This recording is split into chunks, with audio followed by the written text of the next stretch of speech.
মাননীয় স্পিকার, আপনার মাধ্যমে আমি প্রধানমন্ত্রীর দৃষ্টি আকর্ষণ করছি। আমরা প্রশ্ন করি কিন্তু সিরিয়াল পাই না, 2 মিনিটে আমাদের ভাগ্য, পুরো বক্তব্য বলতে পারি না। আমি আমার এলাকার অনেক সমস্যা, জলাশয়, খাল, বিল, নদী নালার সমস্যা আছেন, হাসপাতালের সমস্যা আছে, স্কুলের সমস্যা আছে। আমি প্রধানমন্ত্রীর দৃষ্টি আকর্ষণ করছি, আমি আগামীতে আর নোটিশ দেব না। আমার নেতা, আমার প্রধানমন্ত্রী বরাবর আমি দরখাস্ত দিয়ে একবারে সমস্ত কাজ শেষ করতে চাই। ধন্যবাদ মাননীয় স্পিকার। ধন্যবাদ মাননীয় সদস্য।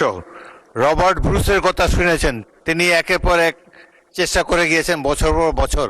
আপনি চেষ্টা করতে থাকেন। আপনি আপনি যেখানে বসে আছেন, 40 বছর আগে আমি ওখানেই বসেছিলাম।